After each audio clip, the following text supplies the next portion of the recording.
صحابہ کی نمازوں کا دیکھیں، صحابہ نے بھی وہی چیز آپ صلی اللہ علیہ وسلم سے سیکھی اور ان کی زندگیاں بھی ایسے ہی تھیں۔ جب نماز کا وقت آتا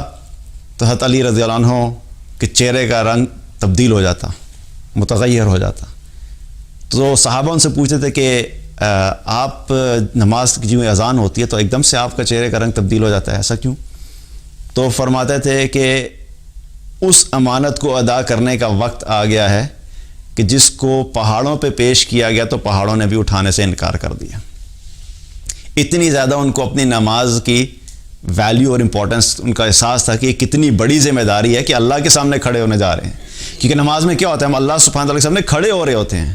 آپ ذرا سوچئے نا کہ آپ کو اگر اچانک ایک فون آ جائے کہ جی پرائم منسٹر صاحب نے آپ کو بلا دیا، تو آپ ایک دم سے کیا ہوگا، آپ کی دل کی دھڑکنیں ویسے ہی تیز ہو جائیں گی، یار پرائم منسٹر نے بلایا، اتنا بڑا بندہ، مطلب دنیا کے اعتبار سے ظاہر ہے وہ جو مرتبہ بڑا ہے نا، یا کوئی منسٹر نے بلایا یا کسی بادشاہ نے بلا لیا ہے، تو فوراً کیا ہوتا ہے، آپ کی فیلنگز چینج ہو جاتی ہیں نا کہ ایک بڑی اہم شخصیت سے ملنے جا رہا ہوں تو میرا حلیہ بھی بہتر ہونا چاہیے، میں نے بات کیا کرنی ہے، بات کس طریقے سے کرنی ہے، کیا ادب ہوگا، کیا احترام ہوگا، ساری چیزیں ہمارے ذہن میں چلتی ہیں۔ تو آپ سوچئے کہ اللہ سبحانہ تعالیٰ جو پوری کائنات کا بادشاہ ہے تن تنہا، وہ جب ہمیں 5 دفعہ دن میں بلاتا ہے اور اس کے سامنے ہم کھڑے ہوتے ہیں تو کیا ہمارے دل میں یہ احساس پیدا ہوتا ہے کہ ہم واقعی اس ذات کے سامنے کھڑے ہونے جا رہے ہیں جس نے ہمیں اس دنیا میں بھیجا، جو ہماری پوری دنیا کی ضروریات کو پورا کرتا ہے، اور ایک دن ہم نے الٹیمیٹلی ویسے بھی اس کے سامنے کھڑے ہونا ہے۔ تو یہ احساس اگر دل میں نہیں ہے تو پھر کیا ہے کہ وہ جس طرح انسان نماز پڑھنے کے لیے جاتا ہے اسی حالت میں واپس آ جاتا ہے، کوئی اس کو فیلنگ ہی نہیں ہوتی، نماز سے پہلے بھی کوئی احساس نہیں، نماز کے دوران بھی کوئی احساس نہیں، اور واپس آنے کے بعد بھی کوئی تبدیلی نہیں۔ تو یہ کس وجہ سے تھا کہ صحابہ میں اس چیز کی احساس ہوتا تھا کہ نماز ایک بہت بڑی ذمہ داری ہے۔ اسی طریقے سے ابو بکر رضی اللہ عنہ جب نماز پڑھنے کے لیے کھڑے ہوتے تھے تو ایسے کھڑے ہوتے تھے قیام میں کہ لگتا تھا کہ جیسے کسی نے لکڑی گاڑ دی ہے، جیسا لکڑی بالکل کہ گڑی ہوتی ہے نا، بالکل تو ہلتی نہیں، تو ایسے لگتا تھا جیسے لکڑی گاڑ دی ہے، اور وہ اتنا رویا کرتے تھے کہ روتے روتے ان کی ہچکی بن جاتی تھی۔ تو یہ بھی ان کو کیوں ایسا ہوتا تھا؟ کیونکہ اللہ کی یاد تھی نماز میں۔ اگر اللہ کی یاد نہیں ہے نماز میں تو انسان کو کوئی فیلنگ ہی نہیں ہے، کیونکہ انسان کے آنسوؤں کا نکلنا، انسان کا دل کا نرم ہونا، انسان کو یہ احساس اسی وقت ہوتا ہے کہ جب انسان اللہ کو یاد کرتا ہے۔ جب یاد ہی نہیں ہے تو پھر یہ سب چیزیں انسان کے لیے کرنا مشکل ہوتا ہے۔ اسی طریقے سے عبداللہ ابن زبیر رضی اللہ عنہ، وہ بھی جب نماز پڑھا کرتے تھے تو انہوں نے اپنی راتیں جو ہے وہ ڈیوائیڈ کی ہوئی تھیں، آج کی رات جو ہے میں قیام میں گزاروں گا، تو ساری رات قیام میں گزار دیتے تھے۔ پھر ایک رات کہتے تھے کہ میں آج رات جو ہے وہ رکوع میں گزاروں گا، پھر کسی روز کی رات ہوتی تھی کہ آج کی رات میں سجدے میں گزاروں گا۔ اس کا کیا مطلب ہے؟ اس کا مطلب یہ نہیں کہ صرف قیام ہی کیا تو باقی نماز چھوڑ دی، یعنی نماز میں جو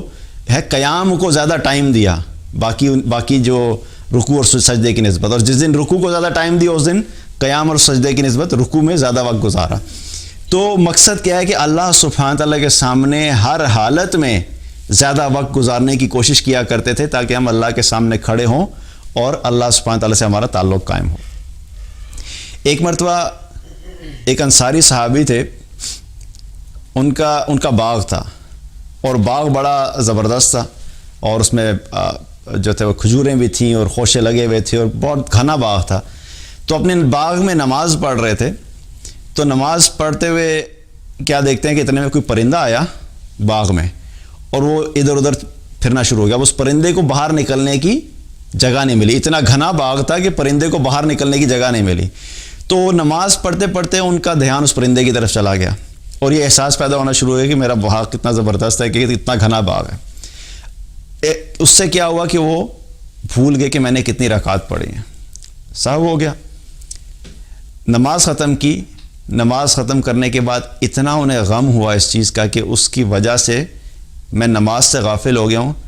حضرت عثمان رضی اللہ عنہ کے پاس گئے اور جا کے کہا کہ یہ میرا باغ ہے، میں اس کو اللہ کی راہ میں صدقہ کرتا ہوں، کیونکہ اس کی وجہ سے آج میں نماز سے غافل ہو گیا،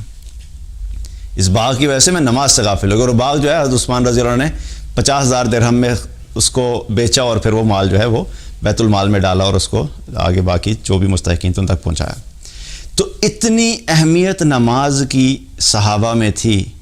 کہ ان کو اس چیز کا پتہ تھا کہ یہ کتنا اہم کام ہے، یہ نماز پڑھنا جو ہے کتنی امپورٹنٹ چیز ہے ہماری زندگی میں، اسی لیے وہ باقی چیزوں کی نسبت اس چیز کو بہت زیادہ اہمیت دیا کرتے تھے.